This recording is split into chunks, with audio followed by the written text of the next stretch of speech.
നമസ്കാരം. ഇതിപ്പോ ഞാൻ കുടുംബശ്രീ ശാരദ എന്ന് പറയുന്ന CK ഒരു പ്രശസ്തമായ സീരിയലിലേക്ക് അവിടുത്തെ ഷൂട്ടിംഗ് സെറ്റിലാണ് ഞാനുള്ളത്. നമ്മൾക്കിപ്പോ ഡയറക്ടറായ കൃഷ്ണകുമാർ സാറുണ്ട്, അഭിനേത്രിയായ മെർഷിന നീലയുണ്ട്, അതോടൊപ്പം തന്നെ ശ്രീലക്ഷ്മി ചേച്ചിയുണ്ട്. അപ്പൊ എല്ലാവരും കൂടെ നമുക്കിപ്പോ ഈ കുടുംബശ്രീ ശാരദയുടെ വിശേഷങ്ങളൊക്കെ ചോദിച്ചറിയാം. എനിക്കൊന്ന് ആദ്യം നമുക്ക് കൃഷ്ണകുമാർ സാറിലേക്ക് തന്നെ പോ സർ. അതായത് ഇപ്പോ എല്ലാവരും ചെയ്യുന്ന കുറച്ച് വിഷയങ്ങളെടുത്താണ് കുടുംബശ്രീ ശാരദ ഇങ്ങനെ മുന്നോട്ട് പോയിക്കൊണ്ടിരിക്കുന്നത്. അതാണ് ഇപ്പോൾ എനിക്ക് തോന്നുന്നു ഏറ്റവും കൂടുതൽ ചർച്ചയായിക്കൊണ്ടിരിക്കുന്നത്. ആദ്യം ഒരു സാധാരണ സീരിയലിന്റെ ബേസിലാണ് വന്നതെങ്കിലും ഒരു സഡനായിട്ടൊരു ചേഞ്ച് വന്നിട്ടുണ്ട് ഈ സീരിയലിൽ. ആ ഒരു സഡനായിട്ട് ഒരു റെലവന്റ് ഇഷ്യൂ കൂടെ എടുത്ത് ചെയ്യാനുണ്ടായ ഒരു സാഹചര്യം. ഞാൻ മുമ്പും പറഞ്ഞിട്ടുണ്ട്, കുടുംബശ്രീ ശാരദ ഒരിക്കലും ഒരു അമ്മയമ്മ മരുമകൾ എന്നുള്ള ഒരു സാധാരണ പാറ്റേൺസ് കഥയല്ല. ഇതിൽ നമ്മൾ ശക്തമായ സാമൂഹിക വിഷയങ്ങൾ മുന്നോട്ട് കൊണ്ടുവന്നിട്ടുണ്ട്. ഇപ്പോൾ ശാലിനി കളക്ടറാണ്. അപ്പൊ കളക്ടറിന്റെ അഭിമുഖീകരിക്കേണ്ടി വരുന്ന ഒരുപാട് പ്രശ്നങ്ങളുണ്ട്. അതുപോലെ ഒരു ചായക്കട നടത്തിയിരുന്ന ശാരദാമ്മയുടെ മകളാണ് ഇന്നത്തെ ഈ കളക്ടർ പദവിയിലേക്ക് എത്തിയിരിക്കുന്നത്. ആ പദവിയിലേക്ക് എത്താൻ വേണ്ടി ഒരുപാട് കടമ്പകൾ കിടക്കേണ്ടി വന്നിട്ടുണ്ട്. അങ്ങനെ ഇപ്പോൾ നമ്മുടെ സമൂഹത്തിൽ തന്നെ ഒരുപാട് പ്രശ്നങ്ങൾ ജനങ്ങൾ നേരിട്ടുകൊണ്ടിരിക്കുന്നുണ്ട്. അതിൽ യൂട്യൂബറുടെ ഒരുപാട് പ്രശ്നങ്ങൾ ഇപ്പൊ സമൂഹങ്ങളിലെ മാധ്യമങ്ങളിലൊക്കെ കാണാം. നമ്മൾ ഒരുപാട് പേരുകൾ ഇങ്ങനെ അതുകൊണ്ട് ബുദ്ധിമുട്ട് അനുഭവിക്കുന്ന ഒരുപാട് പേരെ നമുക്ക് കാണാം. അതുപോലെ തന്നെ കോറികൾ, എത്ര കോറികളുണ്ട് അനധികൃതമായിട്ട് അവിടെ. അതുപോലെ കോളനികള്, ഇവിടെ എല്ലാം കളക്ടർ ചെല്ലുകയാണ്. കളക്ടർ ചെന്ന് കഴിഞ്ഞാൽ ജനങ്ങളുടെ പ്രശ്നങ്ങൾ ജനങ്ങളിലൂടെ തന്നെ ജനങ്ങളിലേക്ക് എത്തിക്കുകയാണ്. ഇപ്പൊ നമ്മുടെ തൊട്ടടുത്ത വീട്ടിൽ നടക്കുന്ന പ്രശ്നങ്ങൾ, അല്ലെങ്കിൽ നമ്മുടെ കുടുംബങ്ങളിൽ ആരെങ്കിലും വീട്ടിലുള്ള പ്രശ്നങ്ങൾ, ഒരുപക്ഷെ നമ്മുടെ വീട്ടിൽ തന്നെ നടക്കുന്ന ചില വിഷയങ്ങളുമായിട്ട് കുടുംബശ്രീ ശാരദയ്ക്ക് സാദൃശ്യമുണ്ട്. അതുകൊണ്ട് തന്നെ ജനങ്ങൾ ഈ കഥ ഏറ്റെടുത്തിരിക്കുകയാണ്. ഇത് അവരുടെ കഥയായി മാറിയിരിക്കുകയാണ്. ഈ ഒരു കഥാപാത്ര ശാലിനിയെ കുറിച്ച് എന്താണ് പറയാനുള്ളത്? ദക്ഷിണീനയ്ക്ക് എന്താണ് ശാലിനിയെ കുറിച്ച് പറയാനുള്ളത്? ഒരുപാട് ഇമോഷണൽ ജേർണി ഉണ്ടായ ഒരു ക്യാരക്ടറാണ് ശാലിനി എന്ന് പറയുന്നത്. കാരണം തുടക്കത്തില് എല്ലാത്തിനും വളരെ പെട്ടെന്ന് റിയാക്ട് ചെയ്യുന്ന ഒരു തെറ്റിനും എന്താ പറയാ ഇങ്ങനെ നിന്ന് കൊടുക്കാതെ എല്ലാത്തിനും സ്ട്രോങ് ആയിട്ട് റിയാക്ട് ചെയ്യുന്ന ഒരു ക്യാരക്ടറാണ് ശാലിനി. കോളേജ് സ്റ്റുഡന്റ് എന്നുള്ളൊരു ഏജാണ്. പിന്നീട് കല്യാണം കഴിഞ്ഞ് ഒരുപാട് സാഹചര്യങ്ങൾ അഡ്ജസ്റ്റ് ചെയ്യാനും ഇങ്ങനെ പിന്നെ കല്യാണം കഴിഞ്ഞ് വീട്ടിൽ വന്നപ്പോ ഒരുപാട് കാര്യങ്ങൾ അഡ്ജസ്റ്റ് ചെയ്യാനും പഠിച്ച് കുറെ ഇങ്ങനെ ഫാമിലിക്ക് ആ ഒരു രീതിയിലേക്ക് വന്നു. പിന്നെ ഒരുപാട് സാക്രിഫൈസസ് ലൈഫിൽ ഉണ്ടായി. ഇപ്പൊ വളരെ സ്ട്രോങ് ആയിട്ട് ഫാമിലിക്ക് മുമ്പിൽ സൊസൈറ്റിയുടെ മുമ്പിൽ എല്ലാത്തിനും വളരെയധികം സ്ട്രോങ് ഒരു വുമനായിട്ട് മാറിയിട്ട്. സോ ആ ഒരു വലിയ ജേർണി വന്നിട്ടുണ്ട്. പിന്നെ ഇപ്പോ എനിക്ക് തോന്നുന്നു ഒരുപാട് എന്താ പറയാ എനിക്കെപ്പോഴും ഈ സർ പറഞ്ഞ പോലെ തന്നെ ഒരു മരുമകൾ അല്ലെങ്കിൽ ഭാര്യ എന്നുള്ളത് മാത്രമല്ലാതെ നമുക്ക് നല്ലൊരു ഭാര്യയും നല്ലൊരു അമ്മയും കൂടെ നല്ല രീതിയിൽ ജോലിയിൽ മുന്നോട്ട് കൊണ്ടുപോകാൻ പറ്റും എന്നുള്ളതും കൂടെ കാണിക്കുന്ന ഒരു സീരിയൽ എപ്പോഴാണെങ്കിലും കർശനമാക്കുക എന്നുള്ള കൺസെപ്റ്റ് ഉണ്ടായിരുന്നു. അതിൽ നിന്ന് മാറി ഇൻഡിപെൻഡന്റ് ആകാൻ പറ്റും, സ്ട്രോങ് ആയിട്ട് നിൽക്കാൻ പറ്റും എന്നുള്ളത് ശാലിനിയിലൂടെ കാണിക്കാൻ പറ്റും. ഈ ഒരു കഥാപാത്രം ആദ്യം ശാലിനി എന്ന കഥാപാത്രം ആദ്യം കുറിച്ച് എന്താണ് തോന്നിയത്? ആദ്യം തന്നെ ഫസ്റ്റ് അപ്രോച്ചിൽ തന്നെ പറയുക എനിക്ക് ഒരുപാട് റിലേറ്റബിൾ ആയിട്ടൊരു ക്യാരക്ടറായിരുന്നു. ഇപ്പോ സിംഗിൾ പാരന്റായിരുന്നു, അമ്മയും പെൺമക്കളും എന്നുള്ള ഒരു കൺസെപ്റ്റ് അമ്മയുടെ തമ്മിലുള്ള. അപ്പൊ അതൊക്കെ എനിക്ക് പേഴ്സണലി റിലേറ്റബിൾ ആയിരുന്നു. ഞാനും അമ്മയും ചേച്ചിയായിട്ട് അങ്ങനെയായിരുന്നു. സോ ലൈഫിൽ ഒരുപാട് എനിക്ക് പേഴ്സണൽ ലൈഫിൽ റിലേറ്റബിൾ ആയിട്ടുള്ള സ്റ്റോറി തന്നെ ആയതുകൊണ്ട് ഞാൻ തന്നെയായിരുന്നു ആ തുടക്കത്തിലെ ശാലിനി എന്ന് തോന്നുന്നത്. ശ്രീലക്ഷ്മി ചേച്ചിയുടെ ചോദിക്കുകയാണെങ്കിൽ, ചേച്ചി സീരിയൽ രംഗത്ത് കുറച്ചധികം വർഷമായിട്ട് എല്ലാം സജീവമായിട്ടുണ്ട്. അപ്പോ ഇതിനു മുൻപുള്ള സീരിയലുകളും ഈ കുടുംബശ്രീ ശാരദയും തമ്മിലൊരു വ്യത്യാസം ഉണ്ടായി പറയാൻ പറ്റില്ല. കാരണം അത് വേറെ ക്യാരക്ടർ, ശാരദ വേറെ ക്യാരക്ടർ. ഇതിലിപ്പോ ഒരു ഇഷ്ടപ്പെട്ട ഒരു ക്യാരക്ടർ ചൂസ് ചെയ്യാൻ പറഞ്ഞ, ഇത്രയും നാൾ അഭിനയിച്ചതില് ഇഷ്ടപ്പെട്ട ഒരു ക്യാരക്ടർ ചൂസ് ചെയ്യാൻ പറഞ്ഞ അതേതായിരിക്കും? അത് ഡിഫിക്കൽട്ട് ആണ്. പക്ഷെ അങ്ങനെ പറയാൻ പറ്റില്ല. ഞാൻ പറഞ്ഞില്ലേ, ഞാൻ മുമ്പ് ചെയ്തിട്ടുള്ള ഒന്ന് രണ്ട് ക്യാരക്ടേഴ്സ് എനിക്കതും വളരെ പ്രിയമായിരുന്നു. കാരണം ഞാൻ കൂടുതലും പോസിറ്റീവ് ആയിട്ടുള്ള ക്യാരക്ടേഴ്സ് ആണ് ചെയ്തിട്ടുള്ളത്. മുമ്പ് ചെയ്തിട്ടില്ല, ഞാൻ എടുത്ത് പറയുന്നില്ല, പക്ഷെ മുമ്പ് ചെയ്തിട്ടുള്ള ഒന്ന് രണ്ട് ഒരെണ്ണത്തില് ഞാൻ പക്ക നെഗറ്റീവായിട്ടാണ് ചെയ്തത്. പക്ഷെ അത് ഒരുപാട് ആൾക്കാരുടെ കയ്യിൽ നിന്ന് ഒരുപാട് അപ്രിസിയേഷൻ വന്നത്. കാരണം അത് ചേഞ്ച് ചെയ്ത് വന്നത് ഈ ശാരദ ചെയ്തുകൊണ്ടിരിക്കുന്ന ക്യാരക്ടർ തന്നെയാണ്. ഈ ശാരദ എന്ന് പറയുന്ന ക്യാരക്ടർ ചേച്ചിയുടെ ശരിക്കുള്ള സ്വഭാവമായിട്ട് എന്തെങ്കിലും സാധ്യതയുണ്ടോ? ഇല്ലെന്ന് തോന്നുന്നു. കാരണം എനിക്ക് രണ്ട് ആൺകുട്ടികളാണ്. ഞാൻ ഈ സീരിയലിൽ ഈ കഥ സാർ പറയുമ്പോഴത്തേക്കും ഈ 3 പെൺകുട്ടികളെ തനിച്ച് അച്ഛനില്ലാതെ വളർത്തിയ ഒരമ്മയുടെ കഥയാണെന്ന് പറഞ്ഞു. പെൺകുട്ടികളെ വളർത്തി ശീലിക്കില്ല. അപ്പോ പക്ഷെ അഭിനയം എന്ന് പറയുന്നതാണല്ലോ, നമുക്ക് എന്ത് റോള് തന്നാലും നമ്മള് ചെയ്ത് ഫലിപ്പിക്കുക, അതാണ് അഭിനയം. ഇതിൽ എനിക്കൊരു ചേച്ചിയിൽ നിന്ന് ഈ ശാരദാമ്മയിലേക്കുള്ള ഒരു സിനിമയായിട്ട് തോന്നിയിട്ടില്ല. എന്ത് പ്രശ്നത്തിനും പേരും അതിപ്പോ ഫ്രണ്ട് പോലെ ആയിട്ടാണെങ്കിലും ശരി, അഡ്മിഷന്റെ സമയമായിട്ടാണെങ്കിലും സ്ട്രിക്റ്റ് ആയിട്ടുള്ളതാണെങ്കിലും ശരി, രണ്ടും ഒരേപോലെ തന്നെയാണ് ചേച്ചിയുടെ മക്കളെടുത്ത് എങ്ങനെയാണെന്നുള്ളത് നമ്മൾ കാണാറ്. അതും അമ്മ എന്ന രീതിയിൽ ബന്ധപ്പെടുന്നത്. പക്ഷെ ചേച്ചി പേഴ്സണലി കുറച്ചുകൂടെ എനർജറ്റിക് ആയിട്ടുള്ള ആളാണ്. സീരിയലിൽ കുറച്ചുകൂടെ പാവം വേണം, കുറച്ചുകൂടെ എനർജറ്റിക് ആയിട്ടുള്ള ഞാൻ അടുത്ത കാരണം സമൂഹത്തിൽ ഇങ്ങനെ മക്കളെ വളർത്തി വലുതാക്കാനും ബുദ്ധിമുട്ടുന്ന ഒരുപാട് പേരുണ്ട്. അപ്പോ ശാരദാമ്മ എന്ന് പറയുമ്പോ 3 പെൺകുട്ടികൾ ഭർത്താവ് ഉപേക്ഷിച്ചു പോയി, 3 പേരെ പഠിപ്പിക്കുകയാണ്, ഒരു ആൾ ഇടുക്കിയാണ്, മറ്റു 2 പേരെ എങ്കിലും കൊണ്ടുവന്ന് ജീവിതത്തിലേക്ക് ഉന്നതങ്ങളിലേക്ക് എത്തിക്കാൻ വേണ്ടി ശ്രമിച്ചുകൊണ്ടിരിക്കുകയാണ്. നേരത്തെ ശാലിനി പറഞ്ഞു ഇതിനകത്ത് ഒരുപാട് സാക്രിഫൈസസും അവരുടെ ക്യാരക്ടറിനും അങ്ങനെ വന്നിട്ടുണ്ടെന്ന് പറഞ്ഞു. പക്ഷെ ആ എല്ലാ സാക്രിഫൈസസിനും സ്ട്രെങ്ത് ആയിട്ട് കൂടെ നിന്നിട്ടുള്ളത് ഈ ശാരദാമ്മയാണ്. ഈ 3 മക്കളും എന്ത് പ്രതിസന്ധി വന്നാലും ശാരദാമ്മയ്ക്ക് ഒരുപാട് പ്രശ്നങ്ങൾ ഉണ്ടെങ്കിൽ അതൊന്നും പുറത്ത് കാണിക്കാതെ അതൊക്കെ മറച്ചു വെച്ചിട്ട് മക്കൾക്കൊപ്പം മക്കളുടെ കൂടെ അവർക്കൊരു സ്ട്രെങ്ത് ആയിട്ട് നിൽക്കുക എന്നുള്ളതാണ് ഈ കഥാപാത്രത്തിന്റെ ഭയങ്കര ഒരു പോസിറ്റീവ്നെസ് ഉള്ളു. അപ്പൊ ഇത്രയും കാര്യങ്ങൾ പറഞ്ഞിട്ട് ഞാൻ ഈ ചേട്ടനെടുത്ത് ഈ നിങ്ങളുടെ അഭിനേതാക്കളെ കുറിച്ച് ചോദിക്കുവാണ്. ഇവരൊക്കെ സെറ്റിൽ എങ്ങനെയാണ്? അല്ലെ ചേട്ടൻ പറയുന്നേക്ക് അതുപോലെ കേൾക്കുന്ന അഭിനേതാക്കളാണ്. നമ്മുടെ സെറ്റിലെന്ന് പറഞ്ഞു കഴിഞ്ഞാൽ ഞാൻ പ്രതീക്ഷിക്കുന്നതിൽ അപ്പുറം തരുന്നവരാണ് ഇവിടെ ഓരോ ആർട്ടിസ്റ്റുകളും. പിന്നെ ഒരു ലക്ഷണരേഖകളൊന്നും ഇല്ല. നമ്മളിപ്പോ ഷൂട്ട് ചെയ്യുന്ന സമയത്ത് അവരിൽ നിന്ന് എന്താണോ ഉള്ളത് അത് മാക്സിമം നമ്മൾ എടുക്കണം. അപ്പൊ ഞാൻ ഒരിക്കലും ഇതുപോലെ എന്ന് പറയാറില്ല. ഞാൻ പറഞ്ഞു കൊടുക്കും ഇതാണ് സംഭവം, ഇങ്ങനെയാണ് ചെയ്യേണ്ടത്. പക്ഷെ ഞാൻ പറഞ്ഞു കൊടുക്കുന്നതിനേക്കാൾ എല്ലാം മനോഹരമാക്കി അതപ്പോ ഇന്നിപ്പോ ഒരു സീനിട്ട് നിൽക്കുകയാണ്. അതുപോലെ തന്നെ ശാരദാമ്മ ആശ്വസിപ്പിക്കുകയായിരുന്നു. അപ്പൊ ആ സീനൊക്കെ വളരെ മനോഹരമായി. പിന്നെ ചില ഭാഗങ്ങൾ വരുമ്പോ അവര് സംശയം ചോദിക്കാറുണ്ട്, എടുത്തത് എങ്ങനെ ചെയ്ത കുറച്ചുകൂടി നന്നാവില്ലേ? അപ്പൊ അതൊക്കെ അത് അങ്ങനെയാണ്. അപ്പൊ അതിന്റെ ആഫ്റ്റർ ബിഫോർ ഇതാണ്, അപ്പൊ ഈ രീതിയിലാണ് അത് മൂവ് ചെയ്യുന്നത് എന്ന് പറയും. അതുകൊണ്ട് തന്നെ ഇപ്പൊ എല്ലാവർക്കും ഇവിടെ വരുന്ന ഈ കുടുംബശ്രീയിലുള്ള എല്ലാ കഥാപാത്രങ്ങൾക്കും അതിന്റേതായ പ്രാധാന്യമുണ്ട്. ഇപ്പോ ഇവിടെ കാര്യസ്ഥനായ പിള്ളച്ചേട്ടനായാലും അതുപോലെ തന്നെ പൊന്നിയായാലും കുട്ടികളാണെങ്കിലും ഇപ്പൊ വന്നു പോകുന്ന ഓരോ ചെറിയ ചെറിയ കഥാപാത്രങ്ങളാണെങ്കിൽ പോലും അവർക്ക് വളരെയധികം പ്രാധാന്യം കുടുംബശ്രീ സാധ്യതകളുണ്ട്. അതുകൊണ്ട് തന്നെ ഇത് ഭയങ്കരമായ ഒരു നല്ല രീതിയിൽ ജനങ്ങൾ ഏറ്റെടുത്ത് കഴിഞ്ഞിട്ടുണ്ട് എന്ന് തന്നെ പറയാം. അതെ, ഇനിയിപ്പോ ഇത് എനിക്ക് തോന്നുന്നു മലയാളം സീരിയൽ ഇൻഡസ്ട്രിയിലെ തന്നെ സെക്കൻഡ് മോസ്റ്റ് റണ്ണിംഗ് ആയിട്ടൊരു സീരിയലാണ്. അപ്പോ ഇത്രയും റണ്ണിംഗ് ആയപ്പോ നിങ്ങൾക്കിടയിൽ വന്നൊരു ബോണ്ട് അത് എത്രത്തോളം ഉണ്ട്? ഇത്രയും എപ്പിസോഡ്സ് ഷൂട്ട് ചെയ്തിട്ടില്ലേ? ഞങ്ങള് ശരിക്കും ഫാമിലി പോലെ തന്നെയാണ്. നമുക്ക് സാധാരണ പറഞ്ഞ ഒരുപാട് ലോങ് ടേം ഇതൊക്കെ വരുമ്പോൾ കോമ്പറ്റീഷൻ ഉണ്ടാവലാണൊക്കെ. പക്ഷെ എനിക്ക് തോന്നുന്നു ഏറ്റവും കൂടുതൽ നമ്മളെ ഫസ്റ്റ് ഡേയിലുണ്ട്, നമുക്ക് ആർട്ടിസ്റ്റിന്റെ ഇടയിലാണെങ്കിലും എല്ലാവരും ഒരു ഫാമിലി പോലെ ഫസ്റ്റ് ഡേ എങ്ങനെയായിരുന്നു അതേ കണക്കിന് പോണ്ടും കുറച്ചുകൂടെ കൂടിയിട്ടേ ഉള്ളൂ. അതെ, ഞാനിപ്പോ 4 വർഷമായി സീരിയൽ തുടങ്ങിയിട്ട്. അപ്പൊ ഈ 4 വർഷം കൊണ്ട് ഓരോരുത്തർക്കും വന്നിട്ടുള്ള ചേഞ്ചസും ഓരോരുത്തരുടെ ഫാമിലിയിൽ വന്നിട്ടുള്ള ചേഞ്ചസും സ്വഭാവങ്ങളിലും നമ്മുടെ ബോണ്ടിങ്ങിലും അപ്പൊ നമ്മൾ ഓരോരുത്തരെ കൂടുതൽ അറിയുവാണ്. കൂടുതൽ ഒരാളെ പറ്റി അറിയണം. ആദ്യം ചിലപ്പോ കണ്ടതുപോലെ ആയിരിക്കില്ല, അപ്പൊ അതനുസരിച്ച് ബോണ്ടിങ് വല്ലാണ്ട് സ്വന്തമായിട്ടുള്ള എല്ലാം നിങ്ങളുടെ ഈ 4 വർഷത്തിലെ വളർച്ചയ്ക്കൊപ്പം ജനങ്ങൾ എത്രത്തോളം വളർന്നിട്ടുണ്ട്? കാരണം അവരുടെ ഒപ്പീനിയൻ എത്രത്തോളം മാറുന്നുണ്ട്? ജനങ്ങൾ ഈ കഥ ഏറ്റെടുത്ത് കഴിഞ്ഞിരിക്കുന്നു. അപ്പൊ അവരെ ഇപ്പൊ മുന്നോട്ട് പോകുമ്പോ പറയും ശാലിനി അങ്ങനെ ആ രീതിയിൽ പോയാൽ കുറച്ചും കൂടി നന്നായിരുന്നേനെ എന്ന് അവരുടെ ഭാഗത്തുനിന്ന് ഒരു അഭിപ്രായങ്ങൾ ഇങ്ങോട്ട് വന്നു തുടങ്ങി. പലരും നമ്മള് പുറത്തൊക്കെ പോകുമ്പോ അവരെ വീട്ടിലൊരാളെ പോലെയാണല്ലോ ഓട്ടി വന്ന് കെട്ടി പിടിച്ച് ഉമ്മ വെച്ചൊക്കെയാണ്. അപ്പൊ അത് അങ്ങനെ വേണ്ടായിരുന്നു, ശാലിനി ഇങ്ങനെ ചെയ്തിരുന്നെങ്കിൽ നന്നായിരുന്നു.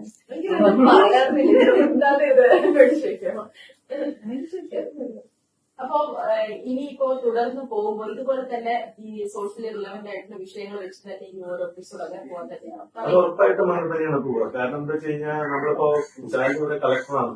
അപ്പൊ കളക്ടർ ഞാൻ നേരത്തെ പറഞ്ഞ പോലെ ഒരിക്കലും അമ്മയമ്മ മരുമകൾ കഥയല്ല ഇത്. അതുകൊണ്ട് തന്നെ സമൂഹത്തിൽ ഉണ്ടാകുന്ന പ്രശ്നങ്ങൾ നമ്മൾ ശക്തമായി തന്നെ ഈ സീരിയലിലൂടെ പറയും. അതിനുള്ള പരിഹാരവും നമ്മൾ തന്നെ ഈ സീരിയലിലൂടെ പറയും. അങ്ങനെ ഈ ജനങ്ങളിലേക്ക് നമ്മൾ കൂടുതൽ കൂടുതൽ അടുത്തുകൊണ്ടിരിക്കും. അതെ, അപ്പോ ഈ പ്രേക്ഷകരുടെ ഭാഗത്ത് നിന്നും കുറച്ചും കൂടെ ഒരു റെസ്പോൺസ് കൂടില്ലേ? കാരണം ഇങ്ങനെ റെലവന്റ് ആയിട്ടുള്ള വിഷയങ്ങൾ ചർച്ച ചെയ്യുമ്പോൾ, അതും സീരിയലിൽ കൂടെ ചർച്ച ചെയ്യുമ്പോൾ നമുക്കറിയാം കൂടുതൽ പ്രേക്ഷകർ കാണുന്ന ഒരു മാധ്യമം കൂടെയാണ് ഈ സീരിയൽ എന്ന് പറയുമ്പോൾ. അപ്പോ അവരുടെ ഭാഗത്ത് നിന്ന് വരുന്ന ഒപ്പീനിയൻ കൂടെ എടുത്ത് തന്നെ ഇനി മുന്നോട്ട് പോകുന്നത്. അത് ഉറപ്പായിട്ടും അവര് ചില സന്ദർഭങ്ങളിൽ നമ്മളോട് പറയാറുണ്ട്, ഈ കഥ കുറച്ചും ഇങ്ങനെ പോയാൽ കുറച്ച് നന്നായിരിക്കും, ആ കഥ അല്ലെങ്കിൽ ശാരദാം ഇങ്ങനെയായാൽ കുറച്ച് നന്നായിരിക്കും, ശാലി ഇങ്ങനെയായാൽ കുറച്ച് നന്നായിരിക്കും. അപ്പോ നമ്മൾ എപ്പോഴും അവരുടെ അഭിപ്രായങ്ങൾക്ക് കൂടി മുൻഗണന കൊടുക്കാറുണ്ട്. അപ്പൊ അവര് പറയുന്ന നല്ല നല്ല അഭിപ്രായങ്ങൾ നമ്മൾ അവിടുന്ന് സ്വീകരിക്കാറുണ്ട്, അത് നമ്മുടെ കഥയിൽ ചേർക്കാറുണ്ട്. അങ്ങനെ നമ്മുടെ ഓഡിയൻസിനെ നമ്മൾ കുറച്ചും കൂടി കൂടുതൽ കുടുംബശ്രീ ചാരിറ്റിയിലേക്ക് നമ്മൾ ചേർത്ത് നിർത്തുകയാണ് ചെയ്യുന്നത്. ഇനി ഞാൻ ഇവരോട് ഡയറക്ടറിനെ പറ്റി ചോദിക്കാൻ തോന്നുന്നു. നിങ്ങൾക്ക് എന്താണ് ഡയറക്ടറിനെ പറ്റി പറയുന്നത്? നിങ്ങൾ 4 വർഷമായി ഒരുമിച്ച് അഭിനയിക്കുന്നത്. എനിക്ക് ഏറ്റവും കൂടുതൽ ചെയ്തത് ആർട്ടിസ്റ്റ് എന്ന് പറയുന്നത് നമുക്കൊരു സീൻ കഴിഞ്ഞ് നമുക്കത് പെർഫോം ചെയ്യാൻ നമുക്ക് ഫ്രീഡവും അതിനുള്ള സ്പേസും കിട്ടുക എന്ന് പറയുന്നത് വലിയ കാര്യമാണ്. എനിക്കൊന്ന് സാറിനോട് വർക്ക് ചെയ്യുന്ന 5 ദിവസം വരും ഏത് സീൻ സാറിന്റെ എനിക്ക് എപ്പോഴും നമുക്കൊരു ഇതൊന്ന് ഓക്കെ കംഫർട്ടബിൾ ആയിട്ട് ചെയ്തോളൂ. ഫീൽ ആ ഒരു ഫ്ലോയിൽ പോട്ടെ, അല്ലെങ്കിൽ ആ ഒരു നമുക്ക് ഫുള്ളി പെർഫോം ചെയ്യാനുള്ള സ്പേസും ഫ്രീഡം സ്റ്റോർ തരണം. ആ ഒരു കാര്യത്തിൽ ഭയങ്കര ലക്കിയാണ് എല്ലാവരും. കാരണം ചില നമ്മളിപ്പോ ക്യാരക്ടറായിട്ട് കുറെ നാളെ ട്രാവൽ ചെയ്യുമ്പോൾ നമുക്കൊരു പ്രോത്സാഹനം ഉണ്ടാവും ഈ സീനിൽ ഇങ്ങനെ ആയിരിക്കുന്നത്. അപ്പൊ അത് നമുക്ക് കൊടുക്കാനുള്ളൊരു സ്പേസ്. ഇപ്പൊ അതല്ല, അപ്പൊ നമുക്ക് അവിടെ അതല്ല വേണ്ടത്, അത് പിന്നെ സിനിമല്ല നമുക്ക് ഇങ്ങനെ ചെയ്യാം എന്നുള്ള കറക്ഷൻസ് വരും. പക്ഷെ നമ്മുടേതായിട്ടുള്ളൊരു നമ്മുടെ ഒരു സൈഡ് ചെയ്യാനുള്ളൊരു ഫുൾ ഫ്രീഡം തന്നെ പറയും. അത് സാറാണ്. ചേച്ചിക്ക് എന്താ പറയുക? ഡെഫിനറ്റ്ലി എന്നെ തന്നെയാണ് സാറ് ഭയങ്കര കംഫർട്ടബിൾ ആണ്.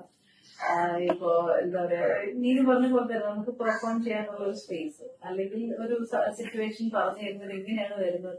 അപ്പൊ ചില സമയത്ത് ചിലപ്പോ നമുക്ക് കൺഫ്യൂഷൻ വരാം. സാർ എങ്ങനെ അതൊക്കെ ചെയ്യോ, നമുക്ക് നോക്കാം എങ്ങനെ കറക്റ്റായിട്ട് വന്നോളും എന്ന് പറയാം. ആ ഒരു കോൺഫിഡൻസിലും നമുക്ക് ചെയ്യാറ്. പിന്നെ സാറിനോട് എന്തെങ്കിലുമൊക്കെ ബുദ്ധിമുട്ടുണ്ടെങ്കിൽ ഇരിക്കാൻ വയ്യാന്നൊക്കെയുള്ള ബുദ്ധിമുട്ടുണ്ടെങ്കിൽ സാറ് ഭയങ്കരമായിട്ട് അഡ്ജസ്റ്റ് ചെയ്ത് തരാറുണ്ട്. ഇതിപ്പോ ഈ സീരിയൽ തുടങ്ങുമ്പോ കരുതിയിരുന്നു 3 എപ്പിസോഡ്സിന് മുന്നോട്ട് പോകുമെന്ന് കരുതിയിരുന്നു. ഫസ്റ്റ് ടൈമാണ് ഇത്രയും വലിയൊരു എപ്പിസോഡ് പോയ. പക്ഷെ നമ്മൾ ഓരോ പ്രൊജക്ട് ചെയ്യുമ്പോഴും ആ പ്രൊജക്ട് എത്രത്തോളം മനോഹരമായി എത്രത്തോളം മുന്നോട്ട് കൊണ്ടുപോകാമോ അത്രത്തോളം മുന്നോട്ട് കൊണ്ടുപോകണമെന്നാണ് ആഗ്രഹം. പ്രത്യേകിച്ച് ഇത്രയും പോകുമ്പോഴും പ്രേക്ഷകരുടെ ഭാഗത്തും കൂടെ ആ ഒരു അതാണ് പറഞ്ഞത്. പ്രേക്ഷകരെ നമ്മൾ ഈ സീരിയലിലോട് ചേർത്ത് നിർത്തിയിരിക്കുകയാണ്. ഇപ്പൊ 1450, 1500 എപ്പിസോഡുകളിലേക്ക് അടുക്കുമ്പോഴും നമ്മുടെ സീരിയൽ നമ്പർ 1 ആണ്. ജനങ്ങളത് ഏറ്റെടുത്തു കഴിഞ്ഞു. കാരണം പ്രേക്ഷകരെ നമ്മളോട് ഇതിന് ചേർത്ത് നിർത്തിയിരിക്കുകയാണ്.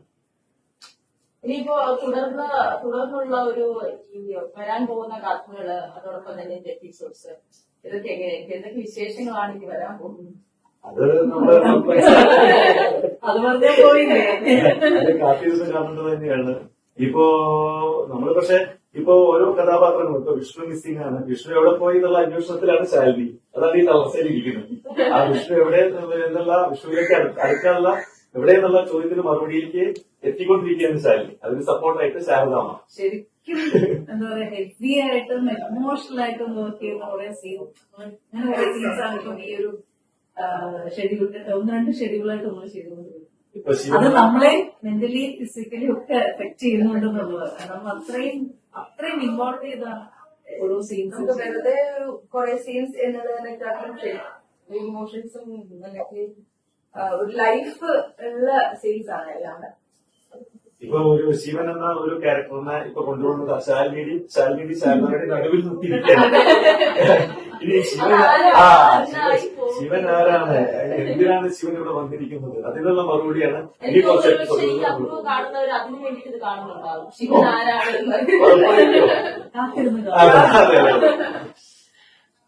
അപ്പൊ ഈ ഒരു കാസ്റ്റിങ്ങിനെ പറ്റി എന്താണ് പറയുന്നത്? ആദ്യം മുതൽ ഇവരിലേക്ക് എത്തുന്നത് എങ്ങനെയാണ്? നമ്മുടെ പ്രൊഡ്യൂസർ ജനാർദ്ദനൻ സാറാണ്. ജനാർദ്ദനൻ സാറിന്റെ തണലിലാണ് നമ്മൾ പോയിക്കൊണ്ടിരിക്കുന്നത്. അപ്പൊ അദ്ദേഹം കഥ ഓൺലൈൻ ചെയ്യുന്ന സമയത്ത് തന്നെ ഓരോ കഥാപാത്രങ്ങളെ ആര് എന്നുള്ള ഒരു ഡിസ്കഷൻ വരും. അപ്പൊ അതിൽ തന്നെ ഇപ്പൊ നമ്മൾ ഉചിതമായ ആൾക്കാരെ തന്നെയാണ് കണ്ടെത്തിയിരിക്കുന്നത്. ഇപ്പൊ ശാരദാമയ്ക്ക് ഇപ്പൊ ശ്രീലക്ഷ്മിക്ക് പകരം വേറെ ആര് എന്ന് നമുക്ക് ചോദിക്കേണ്ട ആവശ്യമില്ല. അതുപോലെ തന്നെ ശാലിനി അങ്ങനെ എല്ലാ ഇവരൊന്നും മാറ്റി ആർക്കും ചിന്തിക്കാനും പറ്റില്ല. ചിന്തിക്കാൻ പറ്റില്ല. ഇപ്പൊ ലൊക്കേഷനിൽ തന്നെ ഞാനിപ്പോ ശാരദാമെന്നാ വിളിക്കാറ്. ശാരദാമെന്നാ വിളിക്കാറ്. ഞാനിവിടെ വന്നപ്പോ കേട്ടു വിളി. ആ ഇപ്പൊ ലൊക്കേഷൻ തന്നെ നമ്മള് ശാരദാമെന്ന അല്ലാത്ത ഷൂട്ടിംഗ് അല്ലാത്ത സമയത്തും അല്ലാത്ത സമയത്തും കഥാപാത്രമായി മാറിക്കഴിഞ്ഞു. അച്ഛനോട് ഒരു ചോദ്യം കൂടെ, അതായത് ഈ ഒരു സീരിയലിന്റെ വൺ ലൈൻ അതെവിടെ നിന്നാണ് തുടങ്ങി? നമ്മുടെ പ്രൊഡ്യൂസർ തന്നെയാണ് ഇപ്പോ തയ്യാറാക്കിക്കൊണ്ടിരിക്കുന്നത്, ജനാർദ്ദന സാറ്. ജനാർദ്ദന സാറിന് നമ്മളെ വൺലൈനിൽ നമ്മുടെ റൈറ്റർ ബിജു കുമ്പളം, മുമ്പ് എഴുതിയിരുന്നത് കിഷോർ അബ്രഹാം.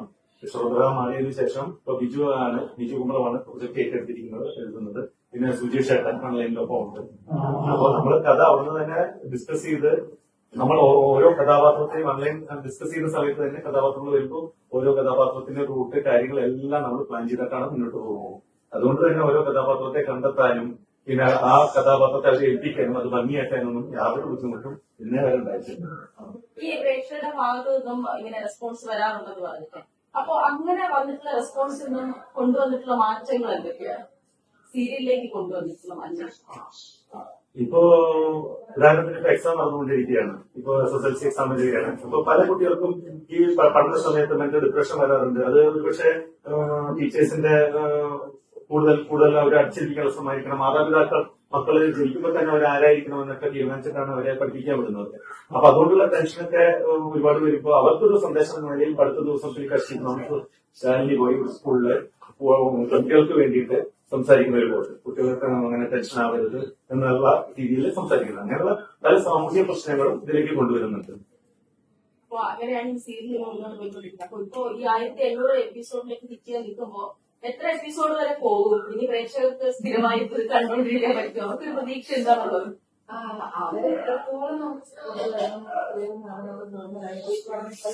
എനിക്ക് തോന്നുന്നു 2 വർഷത്തിൽ കൂടുതലായിട്ട് നമുക്ക് ഒരു സബ്സ്ക്രിപ്ഷൻ ചെയ്ത് പോകുന്നു. അപ്പൊ ഈ ഒരു സെയിം ഇതില് ആൾക്കാർ അത്രയും സപ്പോർട്ട് ഇത്രയും വർഷം കണ്ടിന്യൂസ് ആയിട്ട് തരിക എന്ന് പറയുന്നത് തന്നെ നമുക്ക് വലിയൊരു കാര്യമാണ്. അപ്പൊ ഇപ്പോഴും നമുക്ക് എടുക്കുന്നവരുടെ സപ്പോർട്ട് എടുക്കുമ്പോൾ അത്രയും മുന്നോട്ട് പോകാൻ നല്ലത്. നമ്മുടെ ക്യാരക്ടേഴ്സിനൊക്കെ അവരുടെ ഒരാളെ പോലെ നമ്മുടെ നമ്മുടെ കൂടെ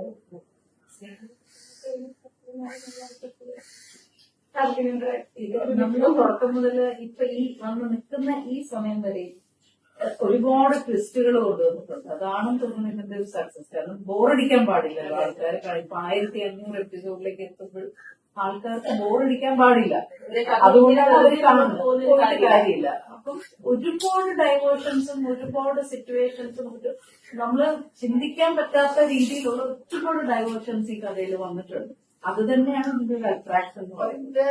സംഭവം അല്ലാതെ ഒരുപാട് ക്യാരക്ടർ ഗ്രോത്ത് അല്ലെങ്കിൽ ലൈഫിൽ ഓരോ ക്യാരക്ടേഴ്സിനും ഭയങ്കരമായിട്ടുള്ള മാറ്റങ്ങളും അവര് എന്താ പറയുക നടന്നു പോകുന്ന വഴികൾ അങ്ങനെ പല ഡൈവേർഷൻസ് എല്ലാ ക്യാരക്ടേഴ്സിനും വന്നിട്ടുണ്ട്. അതാണ് അതിന്റെ ഒരു അതായത് പല റൂട്ടുകൾ ഇപ്പോഴും നടക്കുക നടന്നുകൊണ്ടിരിക്കുകയാണ്. പ്രേക്ഷകർക്ക് നമുക്ക് എപ്പോഴും ഒരു ക്യൂരിയോസിറ്റി അത് എപ്പോഴും കൊടുത്തുകൊണ്ടാണ് അതെ നാളെ എന്താവും, നാളത്തെ എപ്പിസോഡ് എന്തായിരിക്കും, ഇപ്പൊ വരാൻ പോകുന്ന കഥ എന്താണ് എന്നൊക്കെ ഒരുപാട് പേര് വിളിച്ച് ചോദിക്കാറുണ്ട്. ഇപ്പൊ ഇവരെ കാണുമ്പോ തന്നെ ശാരദാമ്മയെ കാണുമ്പോ ശാലിനിയെ കാണുമ്പോ ഈ എന്താവും, ഈ വിഷ്ണു എവിടെ പോയി, അതുപോലെ തന്നെ എന്നോട് ഒരുപാട് മെസ്സേജുകൾ അങ്ങനെയൊക്കെ വരുമ്പോ അവര് നമ്മളോട് പ്രഷർ നമ്മളോട് കൂടുതൽ അടുത്തുകൊണ്ടിരിക്കുകയാണ്. അങ്ങനെ നമ്മള് ചേർത്ത് പിടിച്ച് നിർമ്മിച്ച് എങ്ങനെ മുന്നോട്ട് യാത്ര ഉറപ്പായും പറയില്ല. കാരണം അവരുടെ ക്യൂരിയോസിറ്റി അവരൊക്കെ സ്നേഹിക്കുന്നു. ഇപ്പൊ ശാരദാമ്മയൊക്കെ അവർ ഏറ്റെടുത്ത് ശാലിനി 4 വർഷമായിട്ട് അവരുടെ കൂടെ ഉള്ളവരാണ്. അതെ അതെ ഈ മുന്നോട്ട് പോകുമ്പോ ഈ പ്രേക്ഷകരുടെ ഭാഗത്തുള്ള പ്രേക്ഷകരോട് എന്താണ് പറയാനുള്ളത്? അവരുടെ ഭാഗത്ത് എന്ത് സപ്പോർട്ടാണ്? ഇത്രയും നാളും സപ്പോർട്ട് ചെയ്തതുകൊണ്ട് ഇനി അങ്ങോട്ട് സപ്പോർട്ട് ചെയ്യാം. നല്ലതും ചീത്തയും പറയാം. അതാണ് അവരുടെ പ്രതീക്ഷകൾക്കൊപ്പം തന്നെ കുടുംബശ്രീ ചേർന്ന് നീങ്ങിക്കൊണ്ടിരിക്കും. അവരെന്താണോ പ്രതീക്ഷിക്കുന്നത് അവരുടെ ഇഷ്ടങ്ങൾക്കനുസരിച്ച് അവരുടെ താല്പര്യങ്ങൾക്കനുസരിച്ച് അവരുടെ ഒരു ഇഷ്ടപ്പെട്ട ഒരു കഥയായി നമ്മൾ മുന്നോട്ടുണ്ടാവും. അവരുടെ ഒപ്പം തന്നെ ശാരദാമ്മ ഉണ്ടാവും, ശാലിനി ഉണ്ടാവും, നമ്മൾ ഓരോരുത്തരും ഉണ്ടാവും. പുതിയ കഥാപാത്രങ്ങളും കൂടെ വരാൻ ചാൻസ് ഉണ്ട്. അതെ, അത് നമ്മുടെ കഥ ഉണ്ടാക്കുന്ന സാഹചര്യങ്ങൾക്കനുസരിച്ച് നമ്മളിപ്പോ പെട്ടെന്ന് ഒരു ക്യാരക്ടർ വരണമെന്ന് മുന്നേ ഒന്നല്ലേ പറ്റും. നമുക്ക് എന്നാലും ഇപ്പൊ ആൾക്കാർ കാണാത്ത കുറെ പോയിന്റ്സ് നമുക്ക് ഷൂട്ട് ചെയ്തിട്ടുണ്ട്. അപ്പൊ അതൊക്കെ ആൾക്കാരിലേക്ക് എത്തുമ്പോൾ അവരുടെ റെസ്പോൺസ് അറിയാനുള്ള എന്തായാലും ഭയങ്കര ചടങ്ങാണ് അല്ല, ഇടയ്ക്കിടയ്ക്ക് ഇങ്ങനെ പുതിയ പുതിയ ക്യാരക്ടേഴ്സ് പവർഫുൾ ആയിട്ട് വരുന്നത് നല്ലതാണ്. അപ്പൊ ഒരു ചേഞ്ചും ആവും. ഈ സാധാരണ കാണുന്ന ഫേസസിൽ നിന്നും ഒരാൾ വന്നിട്ട് അയ്യോ ഇവിടെ എന്ത് സംഭവിക്കുന്നു, അയാൾക്ക് എന്ത് സംഭവിക്കും, ഇതാരാണ് എന്നൊക്കെ ഉള്ള ഒരു ക്യൂരിയോസിറ്റി, അത് ഒരു മാറ്റമാണല്ലോ, ആവശ്യമാണ്. അപ്പോ സിനിമാ തട്ടകത്തിന്റെ ഭാഗമായത് ഇന്ന് കുടുംബശ്രീ ശാരദയിലെ ടീം അംഗങ്ങളാണ്.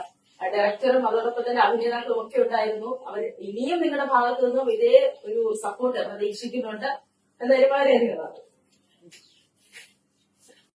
ഏറ്റവും പുതിയ വാർത്തകളും വിശേഷങ്ങളും വിരൽ തുമ്പിലറിയാൻ സീ മലയാളം ന്യൂസ് എല്ലാ ഡിജിറ്റൽ പ്ലാറ്റ്ഫോമുകളിലും ലഭ്യം.